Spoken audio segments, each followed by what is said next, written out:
டேய் அதை பண்ணுறா அப்படி பண்ணுறா. சரி, welcome back to our another video guys. இந்த வீடியோ நம்ம என்ன பார்க்க போகிறோம்னா, நம்ம சேனல்லே ஒரு புது விதமான அனிமி கண்டென்ட்டை பற்றி பேச போகிறோம். அனிமி டிஸ்கஷன் இதெல்லாமே இதுக்கப்புறம் நம்ம வீடியோ இந்த மாதிரி நிறைய வீடியோஸ் நம்ம பண்ணலான்னு இருக்கோம். நம்ம கார்த்திக் ராஜாவோட சேர்ந்து இவர் தான் வந்து இந்த ஐடியாவே நமக்கு கொடுத்தாரு. இன்றைக்கி நம்ம இந்த வீடியோவில் என்ன பார்க்க போகிறோம்னா, எரேஸ்டுங்கிற ஒரு அனிமி பார்க்க போகிறோம். மேபி எரேஸ்டு அனிமி பார்க்காதவங்க போய் பார்த்துட்டு வந்து இந்த வீடியோ பாருங்கள். மேபி இந்த வீடியோவில் வந்துட்டு உங்களுக்கு கண்டென்ட் நிறையா ஸ்பாயில் ஆகலாம். ஸோ பார்த்துட்டு வந்துட்டு ஒரு 12 எபிசோடு தான் பார்த்துட்டு வந்துட்டு இந்த வீடியோ பார்த்தீங்கன்னா உங்களுக்கு டிஸ்கஸ் பண்ண மாதிரியும் இருக்கும், நல்லாயிருக்கும். Spoiler alert. முதல்ல வந்துட்டு கதை எங்கேருந்து ஆரம்பிக்குதுன்னா, கோஜோ சட்டோரு இல்லை, அது அவர் வரத்துக்கு முன்னாடியே சட்டோரு வந்துட்டார். இந்த நம்ம சட்டோரு அவர்கிட்ட இருந்தால் ஆரம்பிக்குது. அவர் வந்துட்டு பீஸா டெலிவரி பாயாக இருக்கார், ஒரு இடத்துல வேலை பார்த்துருக்காரு. 29 வயசு.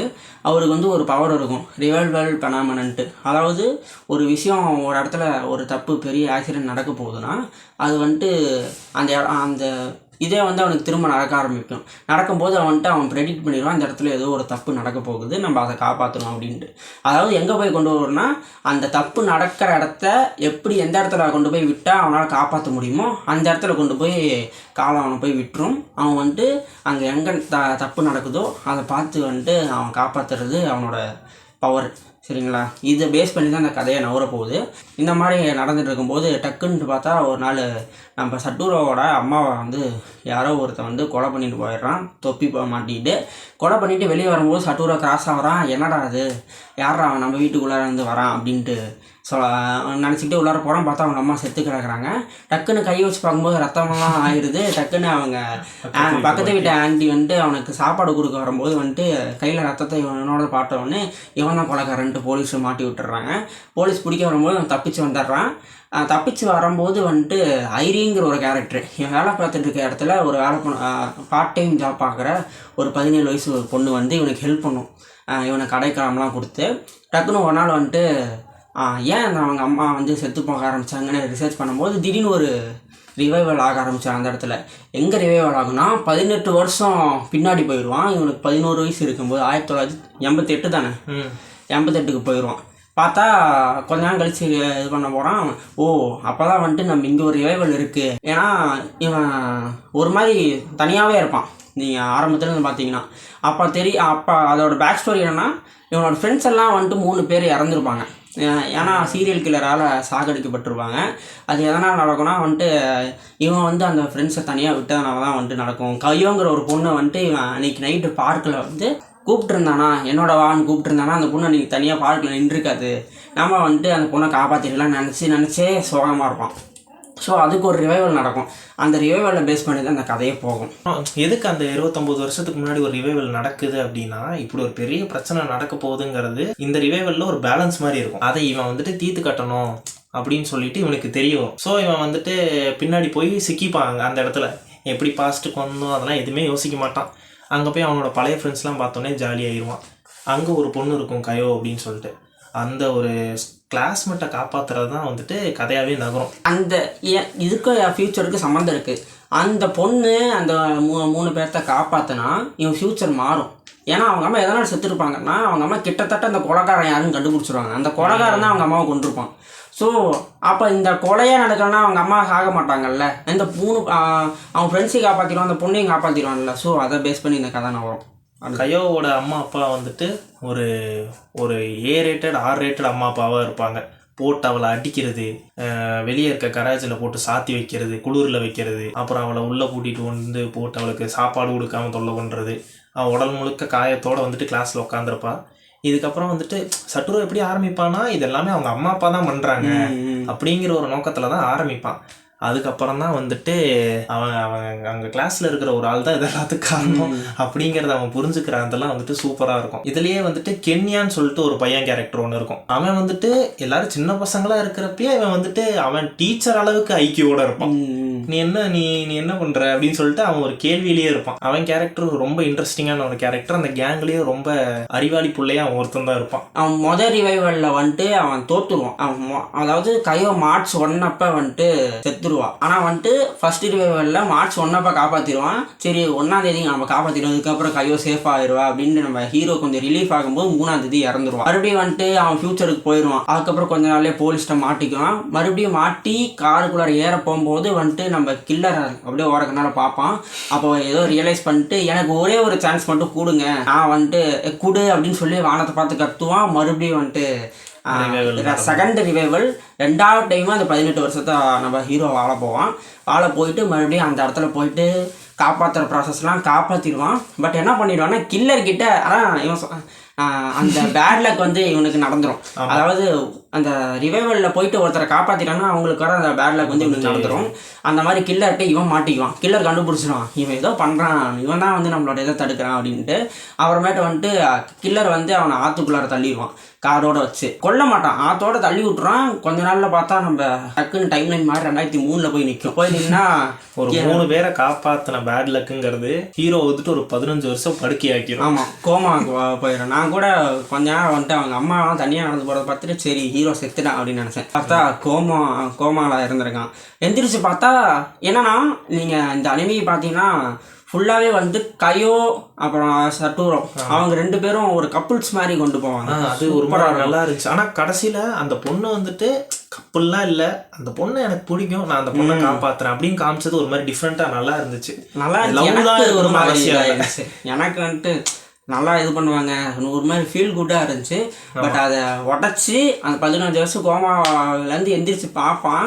கையை ஒரு குழந்தையோட வருவான். யாருன்னு பார்த்தீங்கன்னா அவன் கூடயே சுற்றிட்டு இருப்பான்ல ஹிரோமின்ற ஒரு பையன். அது பையன்னு எனக்கு அப்போ தான் தெரிஞ்சிச்சு. ஏன்னா ஹிரோமி ஒரு பொண்ணுன்னு நான் அவ்வளோ நான் நினச்சிட்டு இருந்தேன். பொண்ணுங்களை தான் நம்மால் குறி வச்சு போட்டு தள்ளிட்டு இருக்கிறாங்கிற மாதிரி இருக்கிறப்ப நீ பையனா அப்படிங்கிற ஒரு சந்தேகம் டக்குன்னு வந்துருச்சு. இல்லை ஹிரோமி யாருன்னு பார்த்தா கென்யா கூட டாக்டராக நின்றுட்டு இருக்கான். அது வந்துட்டு ஒரு மாதிரி அதான் நான் வந்து நருட்டோலே அதை நான் நினச்சிருக்கேன். சின்ன பையனா இருக்கிறப்ப கையெல்லாம் பிடிச்சிட்டு ரொம்ப தயவு சென்று நான் பொண்ணு மாதிரி தான் பேசிட்டு இருப்பான். அடுத்து நம்ம லொக்கேஷன் பற்றி பார்த்தோம்னா சூப்பராக எப்படின்னா அந்த ஒரு அனிமிக்கு உண்டான ஒரு வைபை கொடுத்துருந்தானுங்க. அந்த ஒரு சீனுக்கு ஏற்ற மாதிரி. இதே வந்துட்டு ஒரு வெயில் காலமாகவோ ஏதோ வச்சுருந்தா அந்த சீன் கொடுத்துருக்கானமா என்னன்னு தெரியல.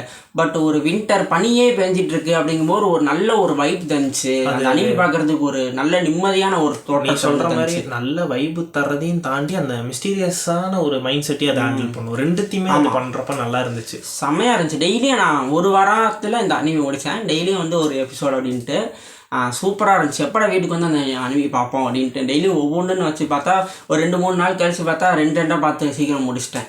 அதேமாதிரி சூப்பராக இருந்துச்சு. ஒரு நல்ல ஒரு ஃபீல் குட்டான வைப்பு, எமோஷ்னல் இதெல்லாமே கலந்து ஒரு இது வேணும்னா கண்டிப்பாக வந்துட்டு நீங்கள் ரேஸ்டுக்கு தயங்காமல் போகலாம். கென்யா மேலே ஒரு 5வது எபிசோட்லேருந்து ஒரு சந்தேகம் கிரியேட் ஆச்சு.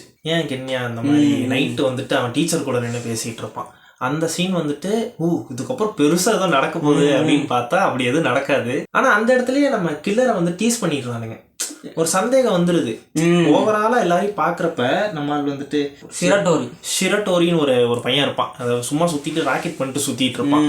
அவனை வந்துட்டு அரெஸ்ட் பண்ணிடுவானுங்க இந்த ரிவைவலுக்குலாம் முன்னாடி. நார்மல் லைஃப்ல அவன் தான் அரெஸ்ட். அதாவது ப்ரெசன்ட் லைஃப்ல வந்துட்டு இவன் மேலே ஒரு சந்தேகம், அந்த 3 குழந்தைங்க இறந்ததில் இவன் ஒரு ஏதோ பண்ணிட்டான் அப்படின்னு வந்து பிடிச்சி வச்சுருப்பாங்க. அவனுக்கு மரண தண்டனை விதிக்கிறதுக்கு கொஞ்ச நாள் இருக்கும்போது தான் வந்துட்டு இதெல்லாம் நடக்கும். அதாவது இங்கே வந்து ஃபாஸ்ட்டாக மாற்றினானா அவங்க அம்மாவை காப்பாற்றிடலாம், இவனையும் போகாமல் தப்பிக்க வச்சிடலாம், 3 பேர்த்தையும் காப்பாற்றிடலாம்.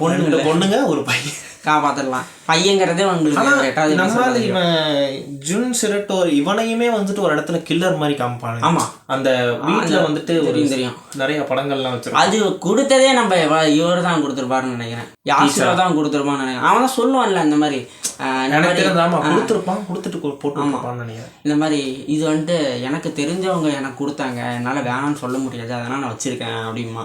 அது அந்த டீட்டெயிலிங்னா ரொம்ப நல்லா. ஆனால் அது வந்துட்டு ஒரு தப்பான ஜட்ஜ்மெண்ட் அந்த பையன் மேலே நடந்து அவன் உயிர் இழக்கிற நிலைமைக்கு ஆளாயிரும். வந்துட்டு கில்லர் வந்துட்டு என்னன்னா கையோவே வந்துட்டு கல்யாணம் பண்ணிடுவா இந்த மாதிரி அவனை விட்டுட்டு வேற யாரையோ. ஆனால் கையோவும் லவ்வர்ஸ் அந்த இடத்துலையும் அவன் ஒரு மாதிரி சொல்லலை அஃபீஷியலா.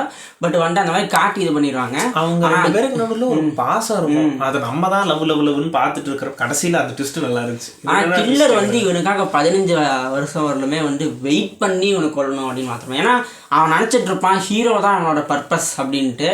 அதுக்காக 15 வருஷம் அந்த எலி கதை சொல்லுவாங்க, சூப்பரா இருக்கும். அந்த ஹாம்ஸ்டர் கதை வந்துட்டு அந்த ஒரு எலி மட்டும் சர்வே பண்ணும். அந்த எலி இவனுக்கு ரொம்ப பிடிக்கும். அப்ப அது சரி நீ எவ்வளவு தூரம் போறான்னு பாப்போம், உன் மேல ஒரு ஸ்பைடர் த்ரெட் இருக்கு அப்படின்னு சொல்லிட்டு அது வெயிட் பண்ணிட்டே இருப்பான். அடுத்து அந்த ஹாஸ்பிட்டல் சீன்ல வந்து வீல் சேர்ல இருந்து விழுவற சீன், அது வந்து ஃபைனல் சீன், அது சூப்பரா இருக்கும். அது ஸ்பாயிலர்லாம் வந்து சூப்பரா இருக்கும். ஆனா நான் சரி ஹீரோ செத்துருவான், இதுதான் கடைசி இது அப்படின்னு நினைச்சிட்டு இருக்கும்போது அவன் செத்துட்டான்னு நினைச்சேன் நானு. பார்த்தா அது ஒரு ட்விஸ்டடா இருக்கும். அப்போ வந்துட்டு நீங்கள் என்னால் இது கரெக்டாக நரேட் பண்ண முடியல. எப்படின்னா எல்லாமே கரெக்டாக போயிட்டுருக்கு. இப்போ வந்துட்டு செகண்ட் ரிவைவலில் வந்துட்டு அவன் எல்லாத்தையும் சரி பண்ணிட்டு வாழ்க்கையை நடத்திட்டு போயிட்டுருக்கிறான். அப்போ வந்துட்டு ஐரிங்கிற ஒரு கேரக்டரே வந்துட்டு இவனுக்கு மட்டும்தான் தெரியும். அந்த பொண்ணுக்கு சட்டோருங்கிறது யாருன்னே தெரியாது. ஏன்னா வந்துட்டு அது அந்த லைஃப்பில் நடந்தது. இந்த லைஃப்பில் ஐரிங்கிற ஒரு பொண்ணுக்கு வந்து தெரியவே தெரியாது. அப்போ வந்துட்டு ஒரு நாள் இவனுக்கு வந்து ஒரு மாங்கா ஆர்டிஸ்டாக தான் வாழணும்னு ஆசை. நல்லா ஜாலியாக நிம்மதியாக போயிட்டுருக்கோம் அவனுக்கு. ஒரு நாள் வந்துட்டு நல்லா பனி பொழியுதுன்ட்டு இவன் வந்துட்டு ஒரு பாலத்துக்கு அடியில் வருவான். அந்த பாலத்துக்கு அடி என்னன்னா வந்துட்டு நீங்கள் அனிமி பார்த்தா தெரியும் அந்த பாலம் எந்த பாலத்துக்கு அடியிலன்ட்டு. அது அங்கே வந்து உட்காந்து நின்றுட்டு இருப்பான் சும்மா இது பண்ணிட்டு. அப்போ வந்துட்டு ஐரிங்கிற பொண்ணு மறுபடியும் இவன் கண்ணு முன்னாடி சோகப்பாவும். அந்த பொண்ணுக்கு தெரியாது இவன் யார் அப்படின்ட்டு. இந்த ஒரு லைஃப்பில் இவனுக்கு மட்டும்தான் தெரியும் ஐரின்ட்டு. அதோட வந்துட்டு அனிமி கட் ஆகும். அது சூப்பராக இருக்கும். என்னன்னா நீங்கள் இந்த அனிமிக்கும் மாங்காவுக்கும் வந்துட்டு நிறைய டிஃப்ரென்ஸ் இருக்குன்றாங்க. இதுதான் வந்துட்டு அப்போ வந்துட்டு ரெண்டுத்துக்கும் டிஃப்ரென்ஸ் இருக்கா, அப்படி இவ்வளோ மாற்றப்படுதா அப்படின்ட்டு. அனிமியில் கிடச்சதே வந்துட்டு ஒரு நல்ல எண்டிங் தான்.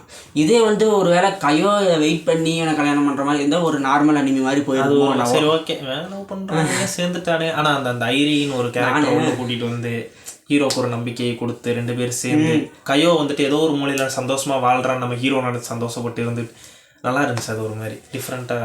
நான் கென்யா தான் சரி கல்யாணம் பண்ணிடுவான் மிஞ்சி போனான். ஏன்னா கென்யாவுக்கும் ஒரு அஃபெக்ஷன் இருக்கும் கையோ மேலே. கென்யா மேலே ஒரு கண்ணு. கென்யாவுக்கு வந்து ஒரு அஃபெக்ஷன் இருக்கும். பட் இருந்தாலும் வந்துட்டு பார்த்தா நம்ம பையன் ஹிரோமி வந்து வேலையை பார்த்துருப்பான். நீ எல்லாம் எங்கிருந்துடா வந்தேங்கிற மாதிரி இருக்கு. பொண்ணு தானா நீ எப்படி பையனை வரணும் அப்படின்னு. அது நல்லாயிருக்கும். அது ஒரு மாதிரி டக்குன்னு அது அந்த பேரை சொன்னோடனே 15 வருஷம் படுத்து எந்திரிச்சு காப்பாத்துறவன் நான். கண்ணு முழிச்சோடனே குழந்தையோட வந்து நிற்கிறாங்க பாரு. அவன் அழுக ஆரம்பிச்சிருவான். கையோ இல்ல அந்த சந்தோஷம் வந்துடும். ஏன்னா நம்ம ஆளுக்கு மட்டும்தான் தெரியும். நம்ம ஆல்ரெடி 29 வருஷம் வாழ்ந்துருக்கோம். இந்த கோமாங்கிறது நம்மளுக்கு பெரிய விஷயம் இல்லை. அந்த சாட்டிஸ்ஃபேக்ஷன்ல அவன் நிம்மதியா இருப்பான். அவனால் நடக்க தான் முடியாது. அதே மாதிரி நீங்க அந்த அனிமியோட அந்த ஃப்ரெண்ட்ஸ் சர்க்கிள் இதெல்லாம் பார்த்தீங்கன்னா ஒரு மாதிரி பீஸ்ஃபுல்லாக இருக்கும்னு எல்லாத்துக்குமே அந்த மாதிரி ஒரு சர்க்கிள் கிடைக்குமான்னு தெரியாது. ஒரு சின்ன சர்க்கிள் அதுக்குள்ளாரையே ஹைட் அவுட்டு அதெல்லாம் செமையாக இருக்கும். அது நல்லாயிருக்கும். கையோ வந்து ஜாயின் ஆகிறது. அடுத்து வந்துட்டு அந்த பொண்ணு பேர் என்னதா நக்கானிசி பொண்ணு. வந்து 3வது விக்டிம். 2வது விக்டிமும் 3வது விக்டிமும் நக்கானிஷி. அதாவது ஃபர்ஸ்ட் லைஃப்பில் 3வது விக்டிமு. அவனையுமே வந்து நம்ம ஹீரோ காப்பாற்றிடுவான். அதுவுமே அந்த பொண்ணுமே வந்து ஃப்ரெண்ட் ஆயிரும். அடுத்து ஒரு சீனில் வந்துட்டு கையோ மேலே வந்துட்டு கையோ வந்து லஞ்சு ஃபண்ட்ஸை வந்து திருடிட்டா அப்படின்ட்டு கையோ மேலே ஒரு பொண்ணு பழி போடும். அந்த பொண்ணை வந்து நம்ம சட்டோர் வந்து திட்டிடுவான் கிளாஸில் எல்லாத்துக்கும். சட்டோர் அவனை பிடிச்சி ரேம்ப் பண்ணிடுவான். அந்த பொண்ணு அதுக்கப்புறம் தனியாக இதாக ஆரம்பிச்சிடும். கில்லரோட டார்கெட் ஒரு கட்டத்தில் அந்த பொண்ணு மேலே போவோம். அந்த பொண்ணு தனியாகிறான்ட்டு. அதுக்கப்புறம் தான் வந்துட்டு நம்ம சட்டோரை போய் மாட்டி வெளியே அவரு போய் மாட்டி வந்துடுவாரு. அப்புறம் அந்த பொண்ணு ஃப்ரெண்ட் ஆயிரும். டீச்சரை வந்துட்டு நல்லாவே காமிச்சிட்டு இருப்பாங்க. ஒரு மாதிரி அந்த காரில் வந்துட்டு அப்படியே ரெட் கலர் தட்டுவான். சட்டூர் அப்படியே இதுலேயே ஸ்டக் ஆகி நின்றுப்பான். கண்ணு அப்படியே ரெட் கலர்ல ஆயிரும். அவன் தான் நம்ம கெஸ் பண்ணதுக்கு அப்புறமா அவன் அந்த மாதிரி வில்லனா மாறுறத வந்துட்டு ஏத்துக்க முடியல. நான் எப்படி நினைச்சேன் சரி சட்டோருக்கு 29 வயசு உனக்கு ஃபைட்டிங் ஸ்கில் கொஞ்சமாச்சும் இருக்கும் அப்படின்னு நினைக்கும் போது தான் வந்துட்டு என்னதான் ஃபைட்டிங் ஸ்கில் இருந்தாலும் அவனோட உடம்பு 11 வயசு சின்ன குழந்தையோட உடம்பு. எப்படி இருந்தாலும் அவனால் தப்பிக்க முடியாது. அந்த மாதிரி தப்பிக்கிற மாதிரி வச்சிருந்தா தான் வந்து அனிமி நாசமாக போயிருக்கும். இல்லை இந்த மாதிரி ஷார்ட் அண்ட் ஸ்வீட்டா டக்குன்னு போயிடுச்சு. ரியாலிட்டி அந்த இடத்துல அப்படியே காட்டியிருந்தானுங்க அவனுங்க. அந்த ரிவைவெல்லாம் தவிர்த்துட்டு பார்த்தோன்னா ரியாலிட்டியாக 100% ரியாலிட்டியாக தான் இருக்கும்.